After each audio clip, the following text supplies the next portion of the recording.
Hello, all of my fabulous art students.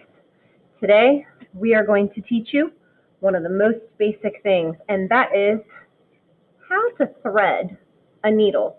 Needles come in lots of sizes. So here's my largest needle. There's a slightly smaller needle.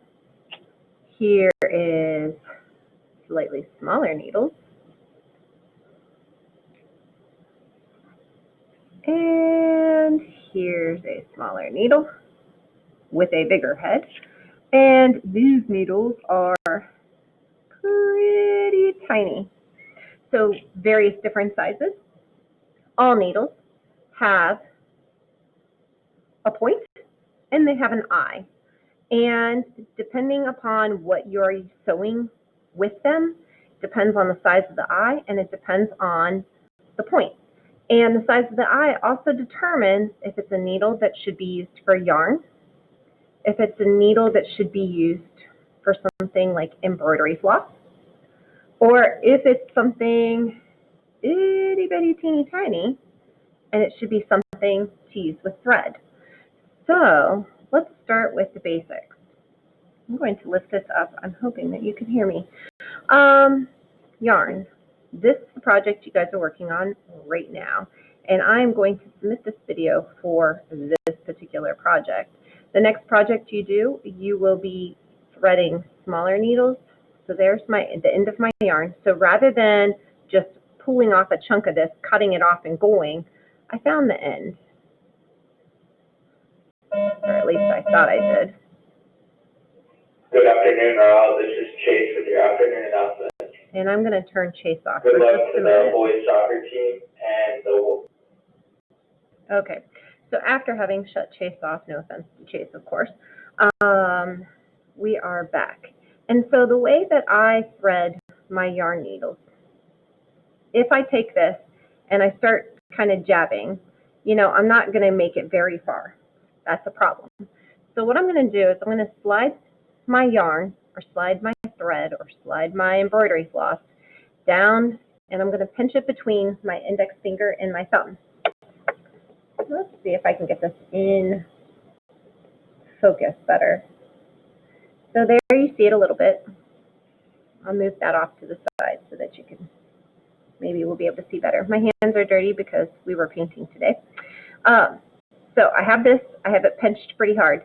It's not really going anywhere. So I start that on my needle and I kind of roll my finger and thumb back and I get it and I pull it through. And so there I have my threaded area. Now I have a lot of kids who like to take this and they like to tie this in a knot up here. And when we're weaving, that's not really a big deal. But if I have a knot up here, it's going to be problematic when I'm trying to pull through tighter and tighter weaves of fabric. So let me show you how to sew. We are going to use this weaving over here as the most simple example of sewing.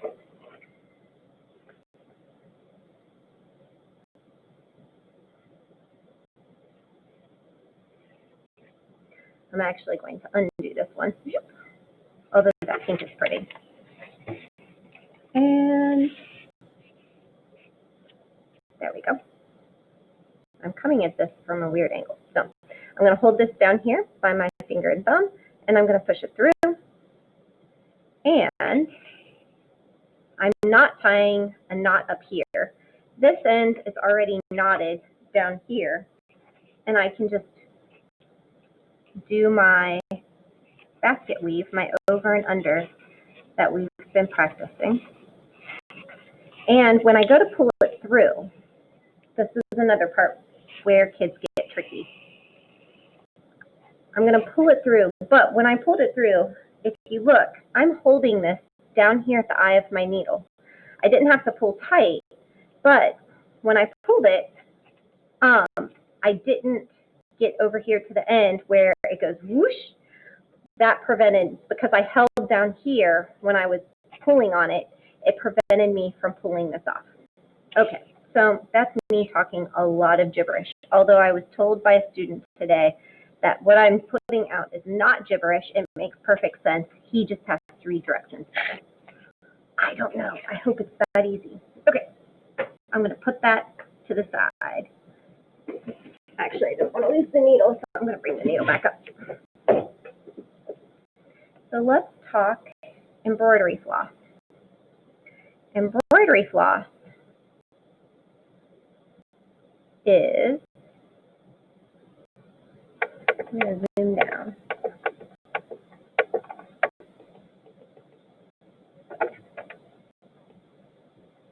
Okay, you can tell when I zoomed down, embroidery floss is a whole bunch of pieces of thread. And in fact, I think it's supposed to be 6 pieces of this thread right here. It's actually, each individual piece is still even a denser amount than this. I could put this on one of my plastic needles. Isn't really a big deal. But the big deal is this. I can't possibly get the plastic needle through this. I can get the plastic needle through this.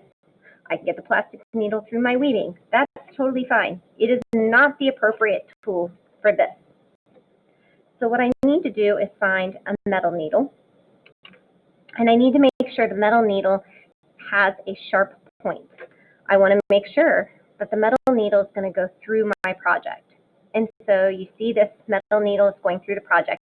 It's actually leaving holes in my metal project, or in my project. That could be a good thing or a bad thing. I don't know. This on the outside here, that's regular thread, and this is embroidery floss. So if you think about it, this is like a fine, sharp, like a 0.5 pencil lead versus this right here is like drawing with a Sharpie marker. So we want to draw with a Sharpie marker because it's fun.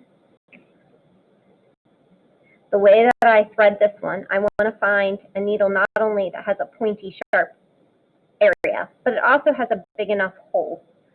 So you see the hole in that one versus the hole in this other itty bitty one that I have over here.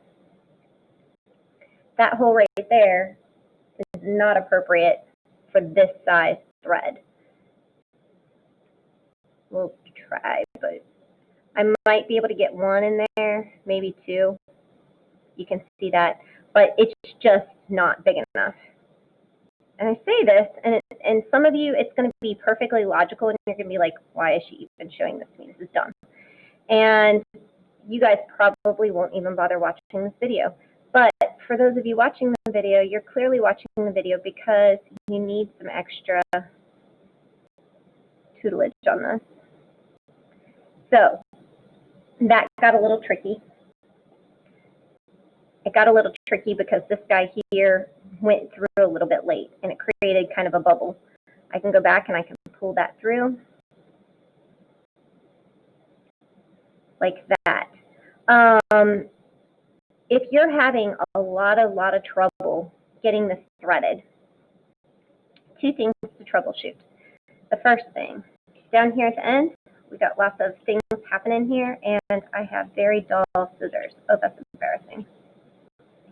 Let me see if I have some sharp scissors. Aha, I think these are sharper. Well, okay.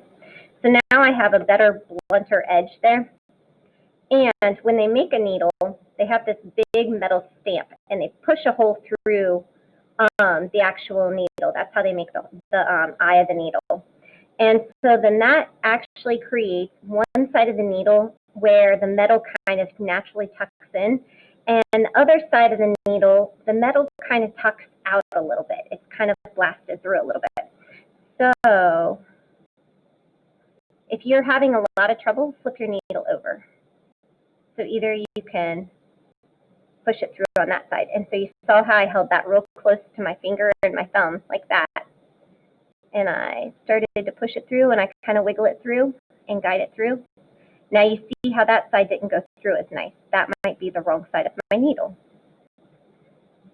And I want to try this a bunch of times because I want you guys to know that this is not always an easy skill. This is a tricky skill. And a lot of this I do by feeling. Also, when I go to sew, I don't want such a huge piece of floss, and not tooth floss, but embroidery floss or thread. I don't want such a big section of it that it's uncomfortable for me to use it, and it's knotting up and that kind of stuff. Okay, so I have this lovely pink floss. It's threaded. I don't want to tie a knot here. I want to leave that untied. But at the very end down here, I want a knot. The way that I'm going to do this is I'm going to take my finger. I'm going to take the floss. I'm going to wrap the floss around my finger. And I'm going to roll that floss around. And so that rolled it into kind of that knot shape. And I'm going to slide it down. And there's my knot. I have a knot right there. I could also, if I wanted to, I could make a loop. I could tuck this in like so. And I could make my knot that way too. I always did knots the second way until I was in a class and this little old lady showed me how to wrap it around my finger and just roll it off my finger, and it turns out that I really kind of like that. So when I go to sew, I have my piece of fabric. I have the bad side and I have the good side. The good side is where I want the pretty stuff. The bad side is the side I want my knots and my not pretty stuff. So this was one that was left behind last year. And what I want to do is I'm going to treat the sun like it's actually a sunflower, and I'm going to make like little grooves in my petals. And so right now I have my needle poked up from the bottom. I use a finger here and a finger here, and that kind of helps me determine where I want to place it. And then I find my way through that way. If my needle's in the wrong place, I just pull it out from the back and fix it. So my knot has caught on this side, and I'm going to come down here.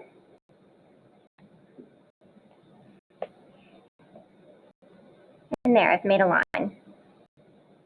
Now, let's say I hadn't done this pink stuff. You know what? I'm going to come back here actually to the middle, like this. Here. So I'm trying to find the middle of my fabric. And I now pulled it so it puckers. I don't want it to pucker. So I'm going to pull that back out. There we go. And I'm going to come out here.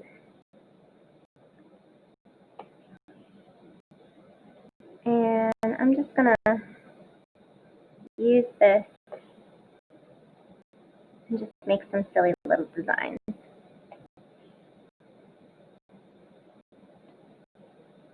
And it comes, let's see here. I ended there. I'm just going to come down here to the bottom.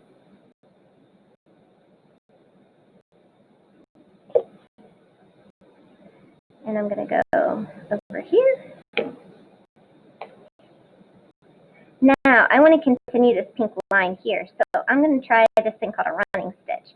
I'm going to poke my needle up on the back side, but I'm not trying to go through that same hole that I just went through, because if I go through that same hole, I'm going to pull that stitch out. I'm going to go backwards just a little bit. Here we go. And see, I'm like poking in the wrong place. I want to actually kind of get like right in the center. So see how that's right there in the center of that yellow or that pink. I'm going to pull that up, and I'm going to continue this right around here because I want to finish that line right there. And now I'm going to come back up in the middle of that, right there, and I'm going to connect it right there.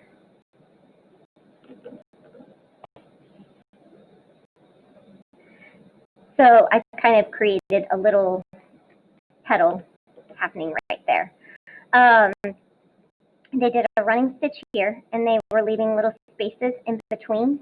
If she had gone back and come up, like I just did up here, on the inside of this, and then made her stitch, she wouldn't have had these little hatch marks in between, but those hatch marks don't bother me. I think those are kind of interesting, so it just depends on what kind of stitch you would want to do on this particular piece. So that's this. And some little fancy things that you could do if you wanted to. Let's say you wanted, here, I'm going to come up here in the middle. I don't remember how to do this. There's a way to do something called a French knot. I'm going to have to go back and research that. So there's my running stitch. I don't know. I'll show you different stitches when we come back and you guys decide if you wanted to do an embroidery. So this is an embroidery right here. It's a mini quilt, so I have it under the mini quilt lesson. Or if you wanted to do a soft sculpture. So this right here is a soft sculpture where it's stitched around on the inside and stuffed with something. But we're not terribly worried about that. Let's talk about the final bit. When I'm storing my needle, let's say I'm still sewing with this and I got this thread, I can go in, out, out. And so now the needle is kind of, the pointy part of the needle is kind of tucked in between the layers of my fabric right here. And the end is right here, and I can just pull it out and keep sewing with it. I'm not committed to it, but it's storing it right now.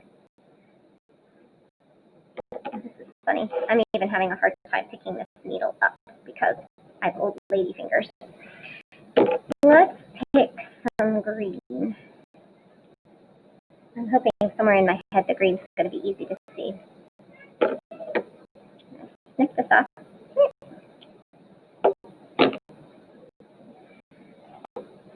And so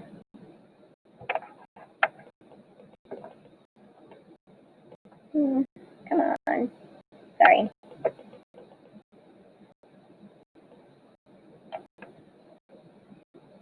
Alrighty. So there's my needle. And it's got a little tiny hole. So once again, I'm going to pinch the thread. The green head thread is right here between my index finger and my thumb, barely poking out. And I'm going to push my needle right on it. There are needles with even smaller heads than this.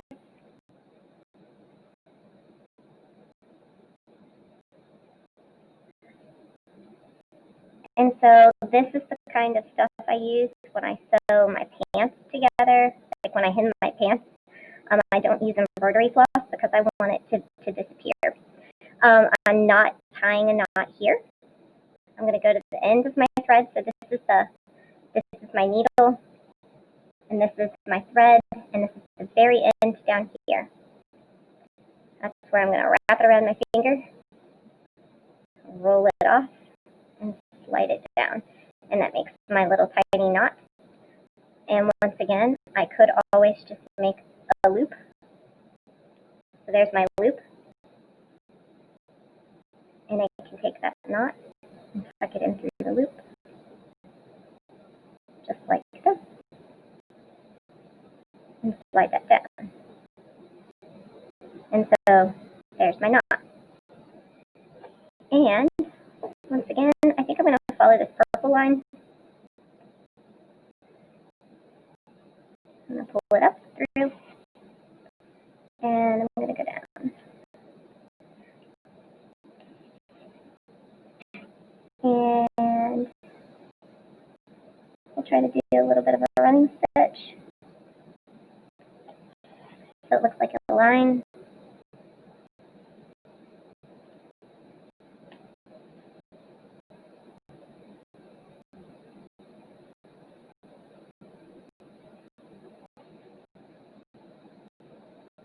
And down through. Now, for those of you that like to make small things, so you like to make small sculptures, you can sew little things to go with the soft sculptures. Well, your soft sculptures will be sewn, but anybody who made like a little sculpture for clay, maybe you would want to sew something to go with it.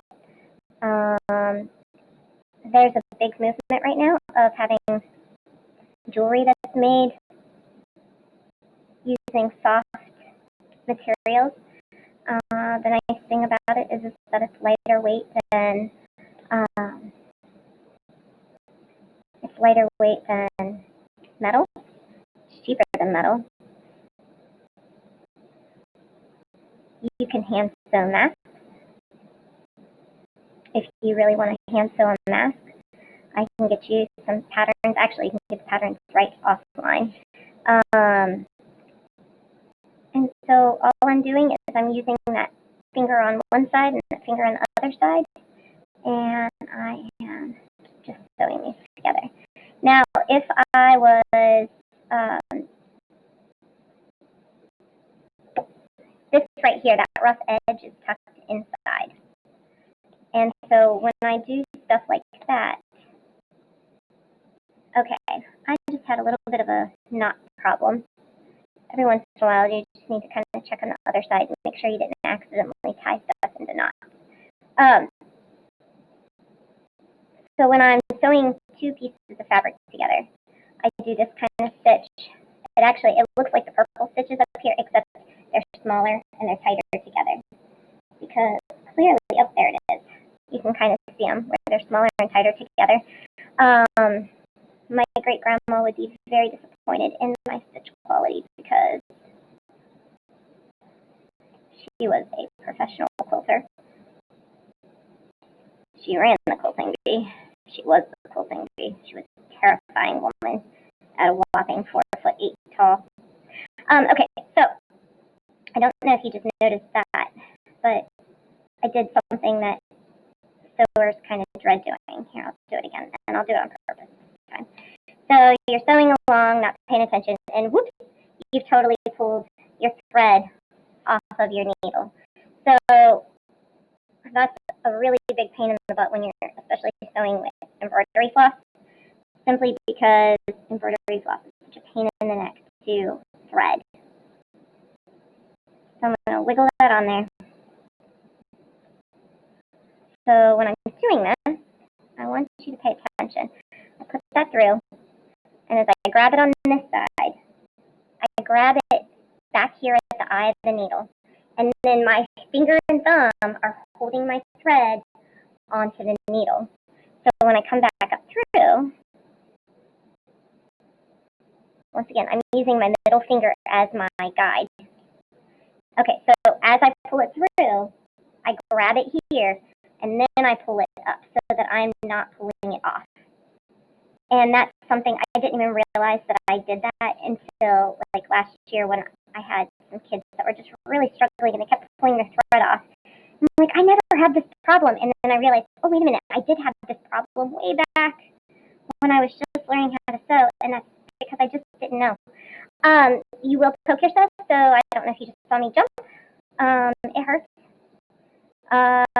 If you poke yourself hard enough, you will bleed. Just be aware of that. I had one of my, I sliced the whole end of my finger off right here. There's a little line. I was cutting something. I had my hands down, and I was using a rotary cutter for a quilt project.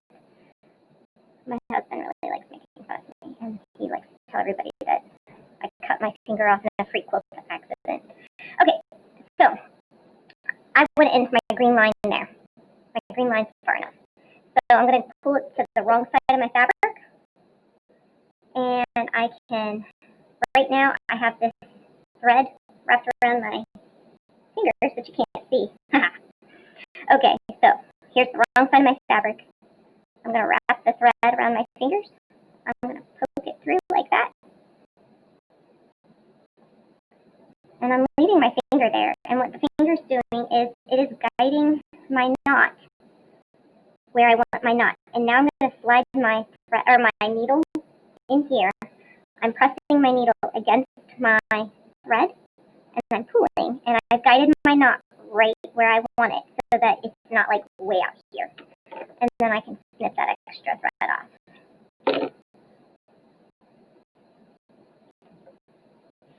So that is sewing 101. Not really embroidery.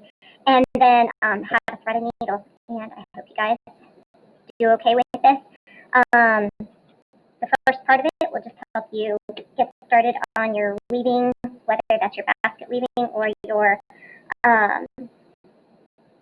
tapestry weaving, and then this kind of gets you kind of an introduction to a larger needle versus a smaller needle. And I'm off of here for now.